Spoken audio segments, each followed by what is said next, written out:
All right, so another Revisi-Verse today. We're doing another episode for focused Revisi-Verse, and we're doing Lion 2 and Beach Party. And I already started this video once. The problem is I don't really have anything to say about either of these episodes. Like, this is weirdly enough because Lion 2, like it's not Lion 3. But Lion 2 is not it was not an insubstantial lore episode when we first got it, right? But, like, now, after everything that's been confirmed by the show, there's not really much that I feel needs to be said about this one. And Beach Party is fine. It's kind of the start of the gems and the humans actually interacting regularly enough that they don't feel like entirely separate entities. But like that's and it's pretty funny too, and the outfits are cute that the gems put on for the party. But like otherwise, it's just a bit of good solid fluff filler, right? Like it's only not. I only hesitate to call it filler because like technically, seeing where the gems do start to take responsibility for, you know, their interactions with humans, technically that does feed into stuff later, right? Which means we're probably just going to blast right through this one. It's probably going to be a little shorter than usual. But, I don't know. Even though I just rewatched the episodes, I did rewatch them while I was playing Pokemon TCG Online.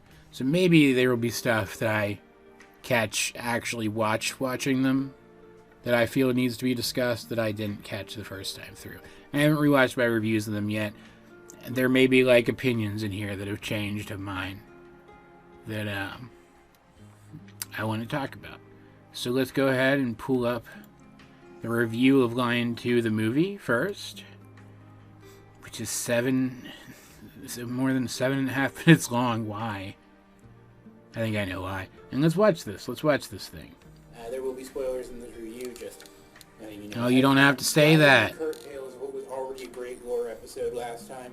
We get another fantastic episode of Steven Universe now. What was the last episode? Steven the Sword Fighter. Yeah, okay, that makes sense. Connie's in it. And I think, is this only the second time we've ever seen Connie? I'm trying to remember. Yeah, I think this is only the second time we've ever seen Connie. Interesting. The two of them basically going on a date the second time we ever see her, and people still didn't think these characters were going to be endgame. It's very funny. Also, I'm wearing my Animorphs shirt in this video, which I think I still have. I should wear that more often again.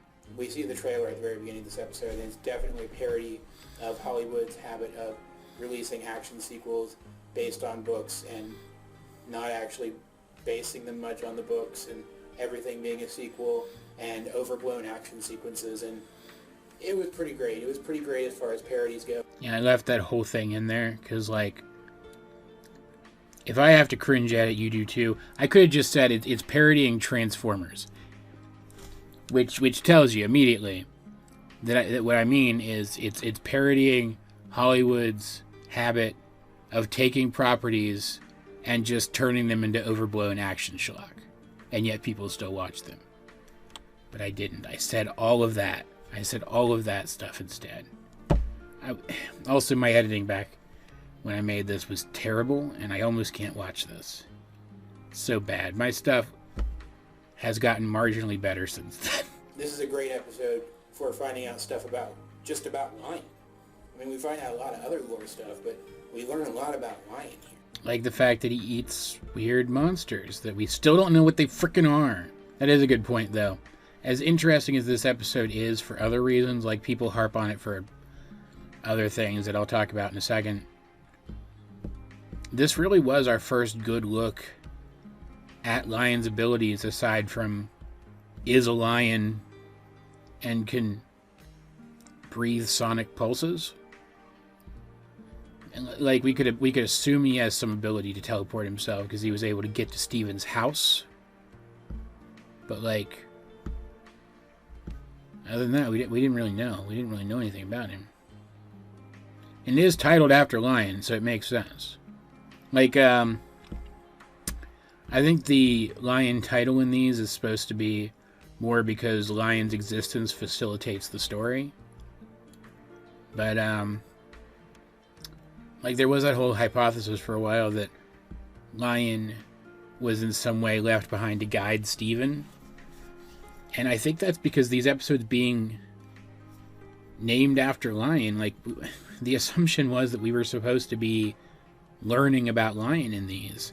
And Lion takes Steven to weird and important places in these episodes. He seems to be guiding Steven to places that Steven might need to know about. They go find Lion out on the beach, and he's eating this animal. I've mentioned it before. It's some kind of gem animal, like a legit physical creature with a biological body. And what is it? What is it?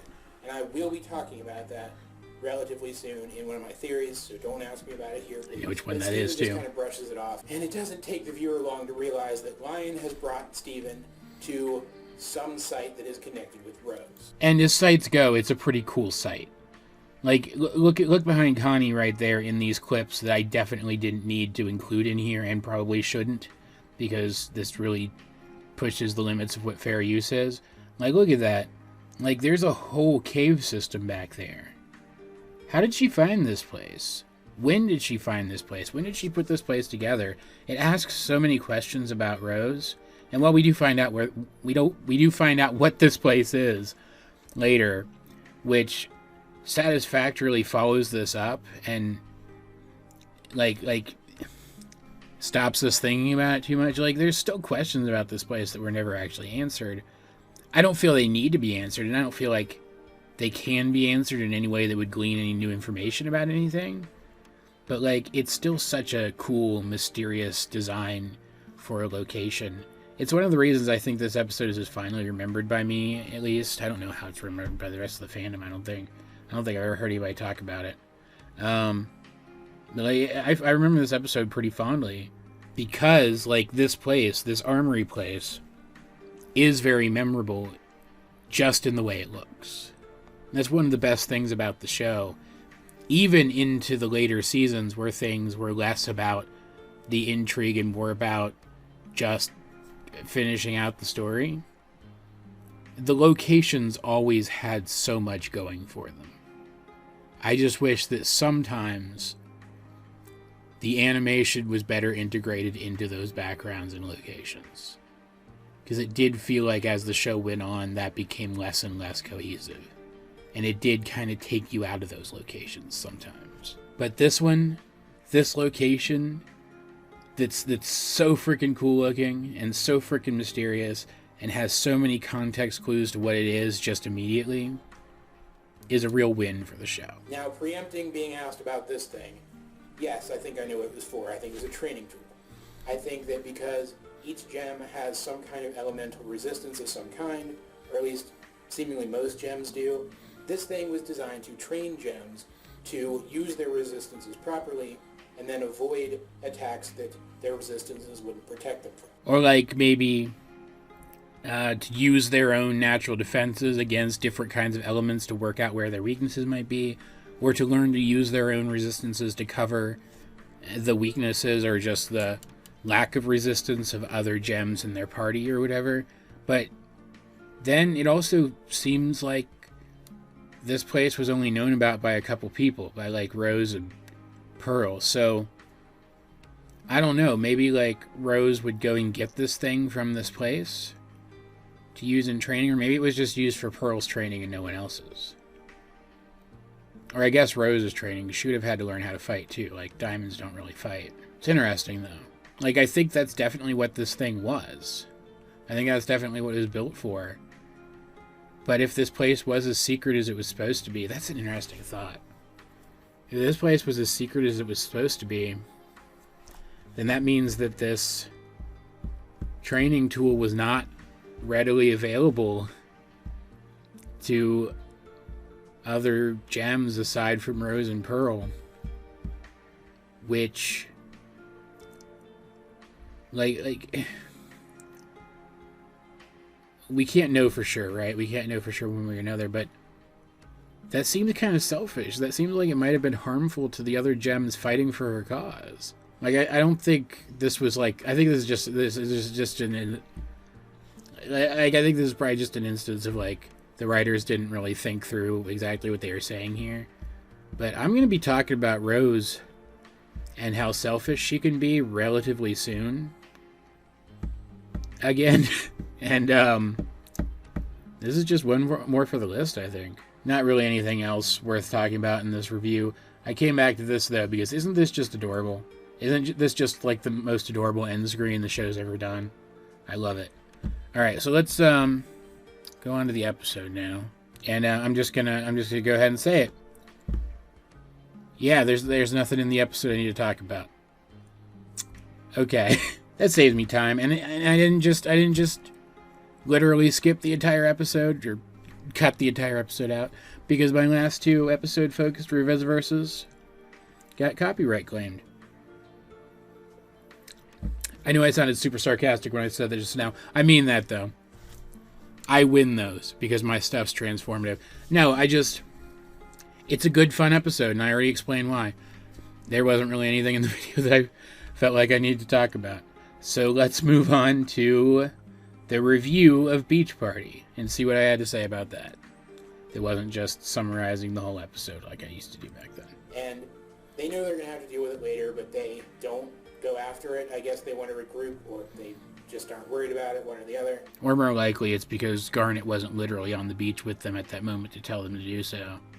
And then they just forgot about it, because they're kind of doofy like that. For the pizza place in town, and angers the pizzas because she's unwilling to either pay for it or repair it. Did you hear that cut? That cut was so bad. After this big volleyball match, which is epic, so much fun. It is. It really is. And the two groups are able to bring down the pufferfish, despite the fact that the crystal gems themselves couldn't actually do it. And this is like the first episode that started to establish the, like, actual connections and interactions between the gems and the humans, who they became far more, like, embroiled with as the series went on. And this is just another reason why I really feel like the finale of the show in future would have been better if the townspeople had somehow been involved in bringing Steven back down from his weird corruption transformation. It just bums me out that there was so much build-up, not just of all of the townies, but of the townies becoming more of a community with the gems, and then nothing came of it in the show's finale. But that's another thing I can talk about in more detail in a video if you guys want me to. I've talked about it a little bit here and there, but that's something that I can put together and talk about in detail in a video for you guys if enough people want it. I'll even put it under the Revisi-Verse brand so that I'll actually probably get around to doing it. All right, let's go ahead and bring up the episode now. God, I closed the folder, and this computer sucks. You all distracted. Let's show this thing what we're made of, guys. What do you think we've been doing for the past hour? Man, I don't see any Okay, so, like, this opening fight's, like, surprisingly funnier than you would kind of thinking back on the episode. Like, it's not the first thing that jumps to your mind when you think of this one, but, like, it's made me, like, giggle both of the times I've rewatched this episode today. It's just really good. Now you listen here, young woman. Coffee, you are going to wake this fish from the dead with all the noise you're keeping. Oh, too late. You're so loud. Nanafor's the best. She's just the best character. She's one of many the best characters in this show, but man, she's still great. How are you all doing today? The shop is closed today because it's broken. So we find out later that Steven got all of his star shirts from Greg's old band inventory. Did Greg sell beach shirts too? Or did they find another star shirt with the same color star and the same color pink fabric that was like a beachy tank top at like a regular store? I must know the answer to these questions. First, let me introduce... We are the Crystal Gems. I love this. Garnet. Amethyst. I love it. It's like a reverse magical girl transformation. They go from the stuff that they usually wear into battle to like regular beach clothes. It's so good. It's so funny. This episode's actually kind of hilarious. Like, again, people give it a hard time because of where it's placed in the series, but this is a really good episode. Like, if you just want to have some fun with these characters. What? I'm not doing anything. Cheater. Yeah. We should probably move. Yep. Huh? Yeah, we should. Let's play. Whoa, damn, I fist. See what I mean, though? See what I mean about this volleyball game being absolutely epic? It's, like, cool, and then also funny. My point is, you guys should actually go back and rewatch this episode if you haven't for a while. You're crazy. And the fight's pretty good, too. The fight against the creature. Yeah, this is just a solid episode that I still to this day... Again, I don't have a great idea of how people feel about this episode in the fandom, just like the last one. Maybe I should have looked into that. Maybe that's a thing we should look into in these Revisi-Verse videos, too. Like, what the current fan consensus seems to be on episodes. I don't know where I'd go to find that out nowadays, though. If somebody has an answer for that, let me know. Because that could be an interesting component to take into account in these two. But, like, I do remember at the time, people were kind of lukewarm on this episode. Like, this one only has, like, this review, my review of this one, only has, like, a little more than half the views of my review on Lion 2, because Lion 2 is just a more memorable episode, immediately speaking, right? It's more thought-provoking, and so people are more drawn to it. But this is a good episode. I think maybe it deserves a little bit of reevaluation. So there you go. That's today's Revisi-Verse. I'm thinking, let me know what you guys think of this, because we're blowing through my revisits of my own, like, theory content faster than I expected, because I didn't just take 2 seconds to do math before conceiving this series. Point is, there's way more episodes of this than there are theories on my channel about Steven Universe. So I'm thinking of doing 2 of these episode-focused Revisi-Verses, and then one that focuses on my stuff. And I'm also thinking of bringing in, like, other concepts and content, like looking at old theories that other people conceived of, and just looking at where the evidence for those came from, just talking about them, and talking about how the show ended up differing from them. More of like a breakdown type of thing than like anything more critical than that. Just to kind of remind us of when the theory crafting for this show was at its peak, you know? I don't know exactly how that would work. That's just kind of a spitball of it. If you guys have some ideas of how something like that might be refined or improved upon, let me know. And if you like the idea, let me know. And just in general, what do you think of any of the ideas, any of the thoughts, any of the stuff I said in this video? Let's get a discussion going in the comment section down below. Like, in particular, what are your thoughts on Beach Party? And how do you feel now looking back on Lion 2? Do you feel like it feels like as strong an episode now as it used to, when so much more of the lore has been revealed? But yeah, let's get a discussion going in the comment section down below. And while you're down there, you might as well like the video, share it with anyone else you think would enjoy my content, subscribe if you haven't. You can also check out links to my various social medias, as well as the many ways you can help out the channel. Those will be in the video description, but either way, this has been AJ22, and I will talk to you guys later.